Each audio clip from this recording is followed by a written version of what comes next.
It's Dear John. Got questions for John? You can send them in. DearJohnJansen@gmail.com. That's JON. DearJohnJansen@gmail.com. First question, wedding. Dear John, we have a good friend getting married. My wife and I haven't had a night out since our youngest was born, so we're really looking forward to the event.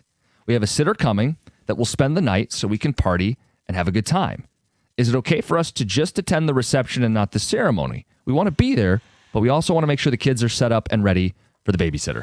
Yeah, kids always play a factor in this. And if you can get dinner going, or even after dinner, depending on what time the whole thing is, if you can get bath time started, and then whoever your sitter is takes over after that, it can be seamless for the sitter. You want to make sure that everything, you don't want to get that call that says, I can't get them in or out of the bathtub. I can't do this, can't do that. You don't want to have that pressure throughout the course of the night. So you want a streamlined process so that when you leave, hey, it's easy to get them in bed. It's do all that stuff. And the ceremony, sure, it's a very important part of, obviously, the most important for the couple. But I don't think, I'm looking back at my wedding, it was much smaller. And Doug Karsh did walk in late. But I don't necessarily know that I could look out and say, oh, this person was there. I could say, I know everybody that I interacted with at the reception. I think the celebration at that point is really more a part of, that's where you really want your family and friends to be. Yeah, I think it's okay, especially if the wedding, the ceremony is at a different location than the reception, and there's usually a big time gap between. It does depend a little bit. Like my wedding and reception were back to back, both kind of in the evening-ish hours, which I think would make it easier to get the kids set up and go to both. But I would not have been offended. I mean, I was in the zone of I'm getting married and I'm here with my husband to be, right? Like that's what I was focused on. I did see a couple people who walked in late. I did notice that.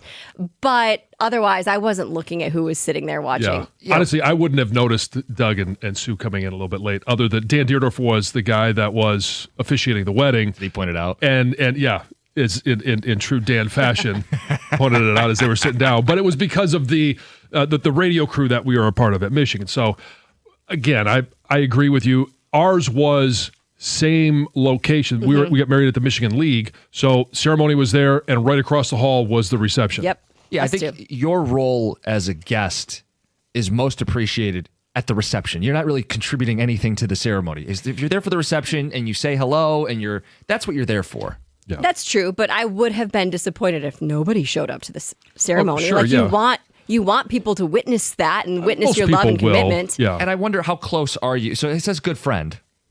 You know, if you're less of a good friend, I think it's even easier to miss the ceremony. Sure, but I also think they understand the kid equation. Of course. Sure. Next one, double date. Dear John, my wife and her best friend are super close. They hang out every weekend type of thing.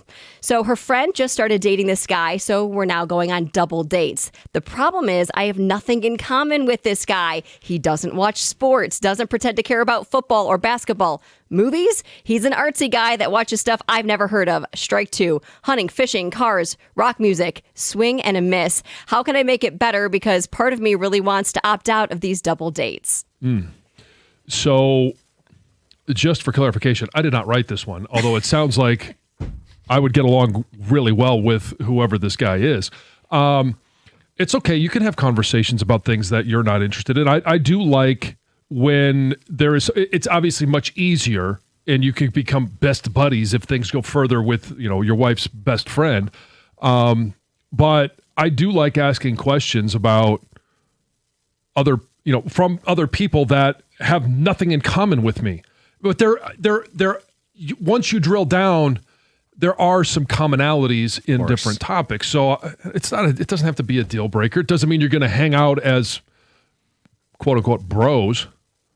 Yeah, it's tough though when you don't at least have sports to talk about. Like, I feel like my husband can get along with anyone, but there's always usually like a sports tie. Like, he can talk sports to anybody because it's a great icebreaker. Yeah. What do you think of the Lions season, Dan? What are they going to do next year? Yeah. What are they going to do with Terra Scooble? Like you said, you can find something to talk about. Yeah. I mean, you just ask the guy how he's doing. How was your day at work? What'd you do at work? Just have them Ask talk. questions. Yes, Yeah. asking questions. The issue becomes when your wife then says, hey, why don't you try and take him fishing? Oh, no. That's Is he one open to time. it? Yeah, if he's open to it, hey, I'd love taking newbies fishing, like teaching them about it and trying to, spark a fire, spark an interest in them. But you don't have to force it. But I think you just hit on something that's really important. Yes, you can be interested and inquisitive and try. Yeah. If it's not a two-way street, that's going to get real old real fast. is. Right, yeah, If he's because- not trying to get into the stuff that you like, it's going to Yeah. be really dull. He Maybe- may not want to go hunting or fishing, and I don't want to go to a play with another dude. Or just suggest dates that are active. Like, let's Yeah. go, so that you don't, like the axe throwing, so you don't have to really engage in conversation because Yeah. you've got something else going on. Next one, skip the party. Dear John, I've never been big on birthdays. I just prefer something low-key. Dinner with close friends, maybe a movie, something small. Everyone that knows me knows this, especially my sister. 2 weeks before my birthday, she started acting strange. She kept asking me if I was free that Saturday and asking weird when I would ask why. One of our mutual friends let it be known that it's a surprise party. Anyway, turns out the whole family was invited. It was at our parents' house, coworkers. Here's the kicker. Also, my ex was invited. Oh. So, on my birthday, I turned off my phone and I didn't let anybody know other than one good friend that went out to lunch with me. I had a great day. When I got home, I turned on my phone. My sister was fuming. She said people were disappointed. They said that I embarrassed her. She said she did it from a good place and that I should apologize for not showing up. I don't regret it. She didn't listen to me. It was my birthday. Do I have to apologize? If you knew about it ahead of time, I mean, I think I'm not a big don't celebrate my birthday. Mine is coming up at the end of the month. And my out is always Lucy was born on my birthday. So we celebrate hers and we share a cake. They just happen to put my name in very small print at the bottom of the cake. But if your sister's going to go to that trouble because she loves you, she wants to be able to celebrate you.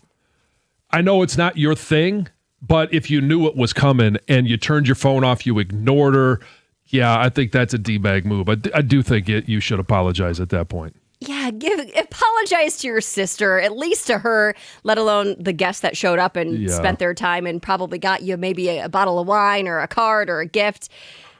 I mean, you could, if you knew about it, maybe you could have talked to her before it all went down and said, like, hey, I found out you're planning this party. I really am uncomfortable with this. And maybe you could have even put a stop to it before it started. Great point. Yeah, it's a nice thing that she wanted to do. And maybe it was more for her than you, but it's still a nice thing to do to gather people who care about you. And you could suck it up, show up, roll your eyes if you have to, but hang out with people who like you for your birthday. Is this really so bad? And probably have a good time. Right. And it's so uncomfortable for a few minutes because they sing you happy birthday. All eyes are on you. Yeah, I mean, okay, whatever. You're over it. And then all of a sudden, it's just a party. The one little weird thing was the ex.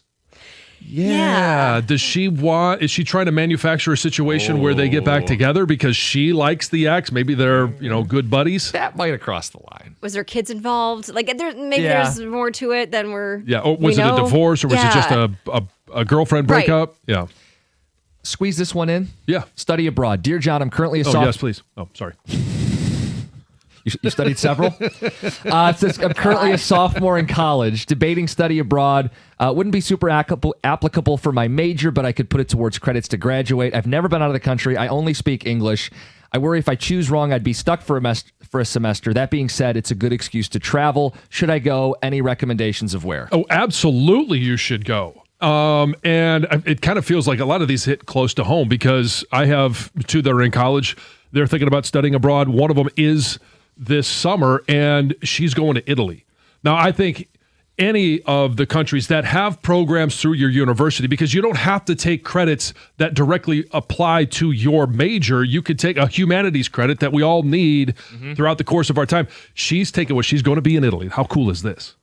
She is taking a class that is called The History of the Italian Mafia. I told her, I'm like, I want to go. I want to take that class. Take me with you. You better, take good notes because you're coming back and I want to hear all about it. It's an opportunity to see a part of the world that you haven't seen before. And you get to do it while getting college credit. I think it is a terrific idea. I'm with the Mafia. Go. That's one of my, I don't have regrets, but if I could do something over in college, it would be studying abroad. Yes, take the opportunity. Go.